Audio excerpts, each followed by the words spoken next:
الحمد لله رب العالمين.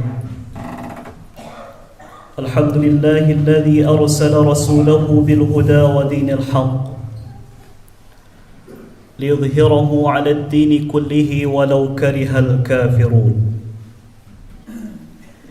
أشهد أن لا إله إلا الله وحده لا شريك له، وأشهد أن محمدا عبده ورسوله. اللهم صل وسلم على نبينا محمد وعلى آله وأصحابه ومن تبعهم بإحسان إلى يوم الدين. قال الله سبحانه وتعالى في القرآن العظيم وهو أصدق القائلين: يا أيها الذين آمنوا اتقوا الله حق تقاته ولا تموتن إلا وأنتم مسلمون. وقال النبي عليه الصلاة والسلام: اتق الله حيثما كنت وأتبع السيئة الحسنة تمحها وخالق الناس بخلق حسن. صدق الله العظيم وصدق رسولنا الكريم ونحن على ذلك من الشاهدين. آمين يا رب العالمين. Ma'asyiral muslimin, bapak-bapak dan saudara-saudara kami, jamaah Jumat yang dirahmati dan dimuliakan oleh Allah Subhanahu wa taala. Ketika datang momen Idul Adha, selalu teringat dan terngiang di dalam diri kita kisah dua orang nabi. Dua orang nabi yang punya hubungan yang sangat erat, yaitu hubungan antara ayah dan anak, yaitu kisah antara Nabi Ibrahim alaihissalam dengan putra beliau yang bernama Ismail alaihissalam. Ketika Ibrahim alaihissalam menikah dengan Siti Sarah, berpuluh-puluh tahun Ibrahim dan istrinya itu menunggu kehadiran seorang anak, menunggu qurratu aini, penyejuk mata dan penyejuk hati. Tidak henti-henti Nabi Ibrahim dan istrinya berdoa dengan sebuah doa yang berbunyi, Rabbi habli minas salihin. Ya Allah, ya Tuhanku, anugerahkanlah kepadaku anak yang saleh. Dan pada akhirnya Allah berfirman, sampaikan kabar gembira, fabasyarnahu bighulamin halim. Dan pada akhirnya kami berikan kabar gembira kepada Ibrahim dengan kelahiran seorang anak, seorang putra, anak yang sangat penyayang. Saudara-saudaraku, jamaah Jumat yang dirahmati dan dimuliakan oleh Allah, ketika lagi sayang-sayangnya seorang ayah dan ibu kepada anaknya yang bernama Ismail itu, ketika Ismail sudah mulai beranjak dewasa, ketika ayah dan ibunya sedang masa-masa dekat dengan anaknya, diceritakan oleh Allah Subhanahu wa taala dalam surah As-Saffat, falamma balaghahu as-sa'ya qala ya bunayya inni ara fil manami anni adhbahuk fanzur madza tara. Dan tatkala Ismail itu berada pada usia remaja, maka berkatalah ayahnya tercinta Ibrahim, wahai anakku tersayang, sesungguhnya aku melihat di dalam mimpiku aku telah menyembelih. Maka bagaimanakah pendapat? Maka apa jawab Ismail? Qala ya abati if'al ma tu'mar satajiduni insyaallahu minas sabirin. Ismail menjawab apa yang dikatakan oleh ayahnya dengan perkataan yang luar biasa. Wahai ayahku tercinta, laksanakanlah apa yang diperintahkan oleh Allah kepadamu, maka engkau insya-Allah akan mendapatiku sebagai orang-orang yang sabar dengan ujian Allah. Kemudian pada akhirnya Allah katakan, wa fadainahu bidzibhin hadzim, wa fadainahu bidzibhin azim. Kemudian kami ganti Ismail itu dengan sembelihan yang besar. Maka itulah ibadah kurban paling pertama yang dilaksanakan di permukaan bumi dan diwariskan, disyariatkan juga kepada kita umat Nabi Muhammad sallallahu alaihi wasallam sampai hari kiamat nanti. Kaum muslimin, kisah Nabi Ibrahim alaihi salam dengan Ismail ini dan juga kisah-kisah yang lain terdapat dalam Al-Quran tentu bukan sekadar kisah yang sekadar menghibur orang yang mendengarnya, tetapi yang dikatakan oleh Allah Subhanahu wa taala, qad kanat lakum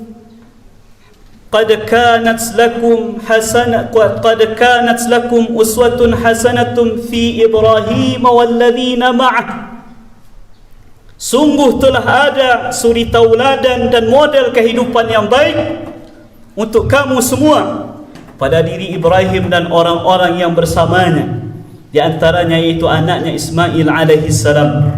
Maka pada kesempatan khutbah yang singkat ini kaum muslimin, kita akan ambil satu ibrah hikmah saja dari perjalanan hidup cerita kisah Ibrahim dan Ismail tadi, yaitu bahwasanya anak yang soleh itu adalah investasi atau tabungan akhirat bagi kedua orang tuanya. Di dalam sebuah hadis yang sahih diceritakan oleh Nabi sallallahu alaihi wasallam, kelak di akhirat nanti kaum muslimin akan ada seorang ayah, akan ada seorang ibu yang mendapatkan syurga atau masuk ke dalam syurga. Tapi kebetulan saat itu syurganya berada dalam tingkatan yang biasa-biasa saja. Kemudian Allah angkat, naikkan derajat surganya sampai ke derajat yang sangat tinggi. Maka dengan penuh keheranan bertanyalah orang tua tadi kepada Allah, Ya Rabbi anna li hadha, Ya Allah, dari mana aku mendapatkan semuanya ini? Dia merasa mendapatkan kejutan. Dia merasa dirinya tidak pantas mendapatkan itu kerana dia merasa bahawa di dunia dulu amalannya biasa-biasa saja. Ya Allah, bagaimana aku bisa mendapatkan semua ini? Maka Allah pun menjawab dengan jawaban yang menyejukkan hati. Bistighfari waladika laka. Semuanya ini disebabkan karena anak yang engkau lahirkan dan didik senantiasa mendoakan dan memintakan ampun untukmu. Di dalam hadis yang lain, Nabi SAW menceritakan bahawa kelak nanti seseorang yang di dunianya membaca Al-Quran, mengamalkan Al-Quran, menjadi Ahlul Quran, dia akan bawa mahkota yang cahayanya lebih baik dari cahaya matahari, yang harganya lebih berharga dari dunia dan seisinya. Kemudian dipanggillah kedua ayah dan ibunya. Kemudian dengan dua tangannya sendiri dia taruh mahkota itu ke atas kepala ayah dan ibunya tercinta. Maka pada saat itu dengan penuh keheranan pula si ayah dan si ibu tadi bertanya, Ya Rabbi anna li hadha, Ya Allah, dari mana aku mendapatkan semuanya ini? Maka Allah pun menjawab, Bi akhdhi waladikumul Quran. Ini disebabkan karena anakmu adalah anak-anak yang menjadi Ahlul Quran. Inilah yang kita namakan kaum muslimin, anak yang soleh itu akan menjadi investasi, akan menjadi tabungan, akan menjadi syafi' penolong untuk kedua orang tuanya. Makanya Nabi Ibrahim alaihissalam tidak hanya sekadar meminta kepada Allah supaya diberikan keturunan, tetapi doa beliau adalah Rabbi habli minas salihin, Ya Allah, berikanlah kepadaku anak yang soleh. Setiap ayah, setiap ibu pasti berharap dia mendapatkan, dianugerahkan oleh Allah anak yang soleh dan solehah. Tetapi anugerah anak yang soleh dan solehah kaum muslimin, yang kelak ketika kita telah meninggal dunia, bahkan mungkin ketika kita masih hidup sekalipun, yang akan senantiasa mendoakan dan membanggakan hati kita, tidaklah didapatkan secara gratis, tapi mesti terpenuhi berbagai kriteria dan syarat-syarat. Di antara kriteria atau cara-cara mendapatkan anak yang soleh itu adalah bahwa yang pertama, mesti terbangun komunikasi yang baik antara orang tua dengan anak-anak. Ada seorang mahasiswi yang mengambil kuliah pasca sarjana. untuk mengambil gelar masternya di Universitas Ummul Qura. Dia menulis sebuah tesis yang berjudul Hiwarul Aba'i Ma'al Abna' fil Qur'anil Karim wa Tatbiqatuhu Tarbawiyah, yang artinya lebih kurang dialog antara orang tua dengan anak-anaknya yang diceritakan oleh Al-Quranul Karim dan aplikasinya di dalam pendidikan. Maka setelah dia teliti Al-Quran dari surat pertama Al-Fatihah sampai surat terakhir An-Nas, dia ungkapkan bahawa ada 17 posisi ayat dalam Al-Quran yang menceritakan dialog komunikasi antara seorang ayah, seorang ibu dengan anak-anak. 1 kali dialog antara ayah ibu dengan anak, 2 kali dialog komunikasi antara ibu dan anak, dan yang lebih menarik kaum muslimin, 14 kali dialog komunikasi antara anak dengan ayahnya. Ini bukan berarti bahwa komunikasi seorang ibu dan anaknya tidak penting, tapi seolah-olah Allah ingin katakan kepada seorang ayah bahwa ayah, engkau adalah pemimpin keluarga, engkau yang menentukan kapal rumah tangga ini selamat perjalanannya atau tidak. Tugasmu pada hakikatnya bukan hanya sekedar keluar untuk mencari nafkah, tetapi juga tersimpan amanah yang sangat berat di pundakmu tentang pendidikan dan keselamatan dunia akhirat anak-anak. Maka pembagian tugas rumah tangga yang terlalu kaku, seorang suami mengatakan kepada istrinya, wahai istriku, tugasku sebagai suami mencari nafkah di luar, sedangkan pendidikan anak-anak kita semuanya aku serahkan kepada engkau. Maka pembagian yang kaku seperti ini adalah pembagian yang tidak sesuai dengan syariat Islam. Maka mari kita ambil peran-peran ini kaum muslimin. Bangunlah komunikasi yang baik dengan anak-anak kita. Jangan menjadi ayah-ayah yang bisu. Jangan menjadi ayah-ayah yang gagap berkomunikasi dengan anaknya sendiri.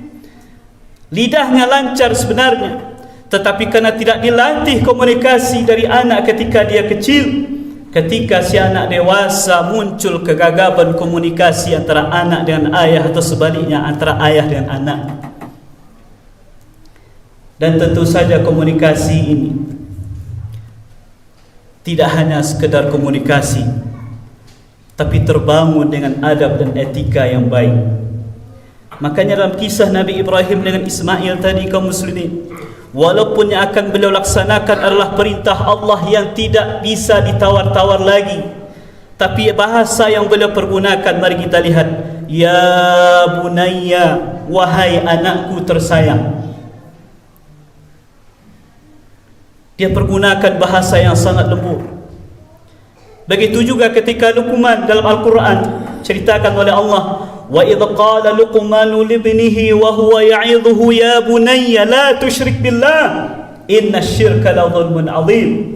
Dan ingatlah ketika Luqman berkata kepada anaknya, yang mana pada saat itu dia sedang memberikan nasihat wejangan kepada anaknya. Apa kata Luqman kepada anaknya? Ya bunayya, wahai anakku tercinta, wahai anakku tersayang.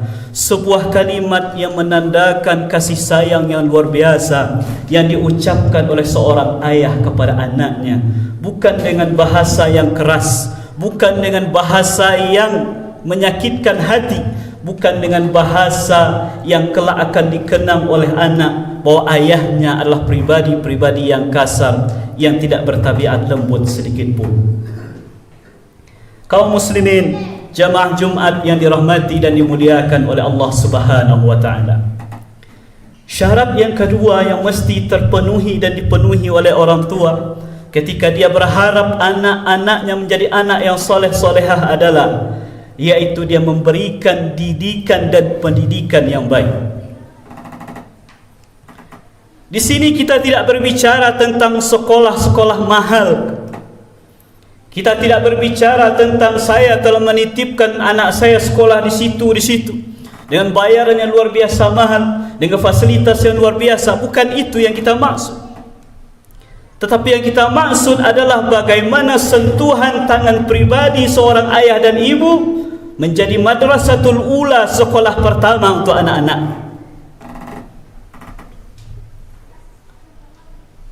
Jadi jangan pernah mengatakan bahwa saya telah serahkan anak saya sekolah di sana dan di situ, maka tanggungjawab akhlak dan etikanya, ibadahnya, akidahnya, akhlaknya adalah tanggungjawab guru-gurunya di sekolah jangan. Mari diambil peran ini kaum muslimin.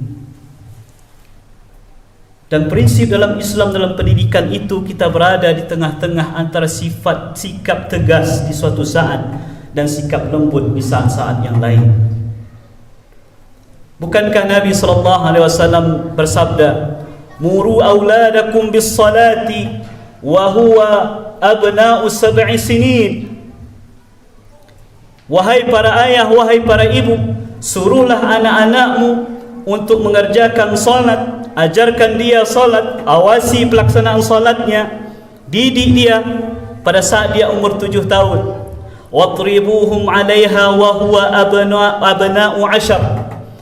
Dan boleh seorang orang tua bertindak tegas memberikan hukuman yang pantas dan setimpal serta mendidik kepada anaknya ketika di umur 10 tahun seorang anak juga tidak melakukan salat atau melalaikan salatnya.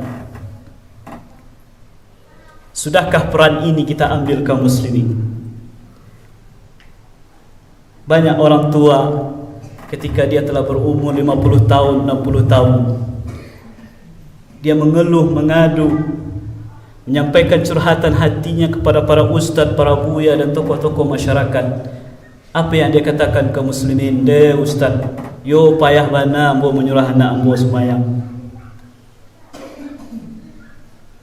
Tetapi dulu ketika umur 7 tahun tidak pernah anak diperintah salat. Umur 10 tahun dia di umur yang cukup diajarkan, saat itu dia solat, tidak pernah diadakan tindakan yang cukup tegas. Dia katakan kepada anaknya, "Wahai anakku, solat ini adalah tiang agama, surga nerakamu tergantung ini." Dengan alasan karena si anak masih kecil, biarlah nanti ketika dia dewasa dia akan paham sendiri. Tapi ketika telah dewasa, ketika dia baru sadar bahwa anaknya juga belum solat atau melalaikan solat, dan anaknya tidak lagi mendengarkan kata-katanya, maka baru pada saat itu dia mengeluarkan keluhannya. Maka jangan sampai terjadi hal ini kaum muslimin. Maka beradalah dalam posisi mendidik anak dengan kelembutan, tapi juga di suatu saat butuh yang namanya ketegasan dari seorang ayah dalam mendidik anak-anak. Kemudian yang ketiga, yang menjadi syarat ketika seorang ayah dan ibu ingin mendapatkan putra putri soleh solehah adalah yaitu berikan kasih sayang yang cukup kepada mereka. Suatu kali kaum muslimin, Nabi SAW duduk-duduk, ya. Kemudian beliau pangku cucunya, beliau pangku, beliau peluk dan beliau ciumi dengan penuh kasih sayang. Di samping beliau ada seorang sahabat, seorang pemimpin suku, sangat dihormati di tengah-tengah kaumnya, yang bernama Al-Aqra' bin Habis. Ketika melihat Nabi menciumi cucunya, memeluknya, bercanda dengan cucunya, maka apa kata Al-Aqra' bin Habis? "Ya Rasulullah, aku memiliki 10 orang anak dan aku tidak pernah sekalipun menciumi mereka." Maka apa kata Nabi? Perhatikan sahabatnya tadi. Beliau sampaikan suatu sabda beliau yang patut kita jadikan perhatian. "Man la yarham la yurham." Siapa yang tidak punya kasih sayang, maka bagaimana kelak dia mengharapkan orang akan mengasihinya? Bagaimana seorang ayah, seorang ibu di saat usia-usianya sudah lanjut, ketika tulangnya telah lemah, ketika dia berharap anaknya memberikan kasih sayang yang cukup kepadanya, kemudian dia mengeluh anaknya tidak memberikan kasih sayang, padahal si anak menjadi seperti itu karena dia dulu di masa kecil dan remajanya kekeringan kasih sayang dari ayah dan ibu. Dia tidak mendapatkan kehadiran ayahnya di sampingnya ketika ada masalah. Dia tidak mendapatkan ibunya hadir sebagai solusi dari masalahnya yang dihadapi di luar. maka dia lebih nyaman untuk bercerita dengan kawan-kawannya. Tapi dia malu dan punya batas rasanya dia berkomunikasi, menyampaikan masalah dengan ayah dan ibunya, karena tidak terbangun rasa kasih sayang dan komunikasi yang baik tadi. Makanya Nabi SAW kaum muslimin, ketika beliau suatu kali mengimami salat Isya,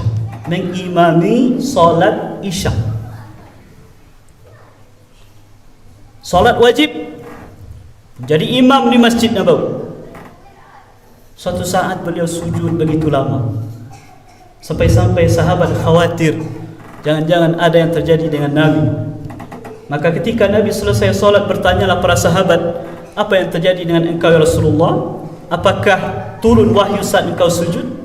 Maka Nabi mengatakan tidak ada yang terjadi denganku, dan juga tidak ada turun wahyu saat itu. Tapi di saat aku sujud, cucuku ini naik ke punggungku, dan aku tidak mau bangkit dari sujud ini sebelum dia sendiri yang turun dari punggungku. Coba bayangkan kaum muslimin, di saat paling penting, ibadah paling penting, ibadah solat, di posisi menjadi seorang imam solat, ketika cucunya naik ke punggungnya, Nabi memperlakukannya dengan penuh kasih sayang, karena beliau khawatir kalau beliau memperlakukannya dengan keras, maka saat itu akan terlukailah hati cucu. Suatu saat Nabi SAW didatangkan seorang anak yang kecil. Kemudian Nabi gendong si anak tadi. Kemudian ketika si anak tadi dalam gendongan Nabi, tiba-tiba si anak tadi pipis mengencingi, membasahi pakaian Nabi dengan kencing. Maka si ayah yang membawa anak tadi, dia ambil dari Nabi dengan direnggut cukup kasar. Tapi apa kata Nabi kepada ayah tadi? Wahai sahabatku, jangan engkau lakukan itu, karena baju yang kotor ini masih bisa dicuci, tapi hati yang terluka sangat susah untuk dihapuskan. Maka berlakulah lembut kepada anak-anak kita kaum muslimin, bahwa mendidik itu perlu ilmu. Tidak hanya cukup dengan pengalaman-pengalaman orang tua kita saja, tapi mesti diilmui sehingga kita menjadi orang-orang yang mendidik anak kita sesuai dengan perintah Allah dan Rasul-Nya. Kemudian yang terakhir, kalau seandainya kita telah berusaha bangun komunikasi dengan baik dengan anak-anak kita, kita telah didik dengan pendidikan yang baik, bahkan kita telah rasa-rasanya telah berikan kasih sayang yang cukup, toh dia juga belum menjadi anak seperti yang kita harapkan, maka tugas terakhir kita adalah jangan pernah putus berdoa kepada Allah, karena dialah pemegang hati itu. Dan jangan pernah mengatakan saya telah berdoa sekali dua kali tapi Allah tidak mengabulkan doa saya. Bisa jadi perubahan itu kaum muslimin datang ketika dia merantau, ketika dia sendiri teringat bagaimana kasih sayang ayah dan ibunya. Di saat itulah terjadi yang namanya perubahan dalam diri. Bisa jadi perubahan itu datang ketika dia telah mempunyai juga anak. Maka jangan pernah berhenti untuk berdoa, karena salah satu doa yang tidak akan pernah ditolak oleh Allah Subhanahu wa taala adalah doa orang tua kepada anaknya, walaupun tentu Allah tahu kapan doa itu akan dikabulkan. Inilah di antara hikmah dari kisah Nabi Ibrahim alaihissalam dengan anaknya Ismail alaihissalam. Mudah-mudahan bisa kita ambil ibrah dan pelajaran. Fa'tabiru ya ulil absar la'allakum tuflihun.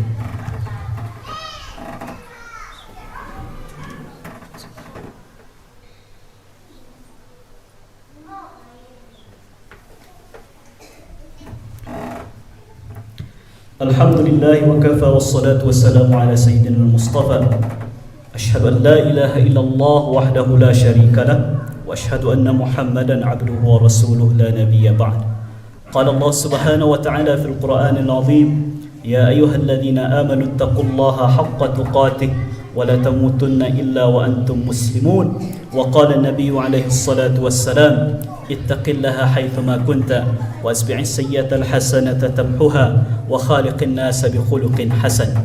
Wa qala ta'ala, إن الله وملائكته يصلون على النبي يا أيها الذين آمنوا صلوا عليه وسلموا تسليما اللهم صل على محمد وعلى آل محمد كما صليت على إبراهيم وعلى آل إبراهيم وبارك على محمد وعلى آل محمد كما باركت على إبراهيم وعلى آل إبراهيم في العالمين إنك حميد مجيد اللهم اغفر لنا ذنوبنا ولوالدينا وارحمهما كما ربيانا صغيرا ولجميع المسلمين والمسلمات والمؤمنين والمؤمنات الأحياء منهم والأموات إنك سميع قريب مجيب دعوات فيا قاضي الحاجات ربنا ظلمنا أنفسنا وإن لم تغفر لنا وترحمنا لنكونن من الخاسرين ربنا لا تزغ قلوبنا بعد إذ هديتنا وهب لنا من لدنك رحمة إنك أنت الوهاب ربنا هب لنا من أزواجنا وذرياتنا قرة أعين وجعلنا للمتقين إماما